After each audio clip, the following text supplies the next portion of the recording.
இப்போ நான் என்ன பண்ணிட்டு இருக்கேன்னா சாப்பாடு செஞ்சுட்டு இருக்கிறேன். இங்கே பார்த்தீங்களா சாப்பாடு இருக்குதா, முட்டை வேவுதா, இதில் சாப்பாடு வேவுதா, இதுக்கு மேலே முட்டை பொரியல் செஞ்சு சாப்பாடு கடிச்சு சாப்பிட வேண்டியது தான். முட்டை பொரியல் செய்கிறப்போ இந்த வீடியோ கண்டினியூ பண்ணுறேன்.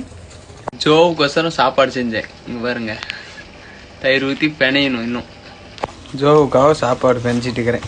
முட்டையும் அவனுக்கு தான். ஜோவுக்கு முட்டையை வச்சு சோறு பெஞ்சாச்சு. ஜோவுக்கு சோறு வைக்குமே காட்டுறேன், வாங்க போகலாம். ஜோவுக்கு சோறு வைக்க ஜோ தெரியறானா கீழே, அவனுக்கு தான் சாப்பாடு வைக்கணும். ஜோ சாப்பிட்றான். சாப்பிட்டோம். ஜோ சாப்பிட்டோம். நம்ம போய் இன்னும் சமையல் ஆக்கணும். உடச்சி ஊற்றியாச்சு. மஞ்சத்தூள் ரவுண்டு, கல்லுப்பு ரவுண்டு. சமையல் எப்படி இருக்குன்னு தெரியல, எப்படி திம்பணும். சாப்பாடு செய்கிறப்போ விளக்கெண்ணெய் சேர்த்திட்டிங்கன்னா பொங்காது சோறு. ஏதோ ஊற்றியாச்சு, எப்படி இருக்குன்னு தெரியல. ரவுண்டு எடுத்து டேஸ்ட் பார்க்கலாம்.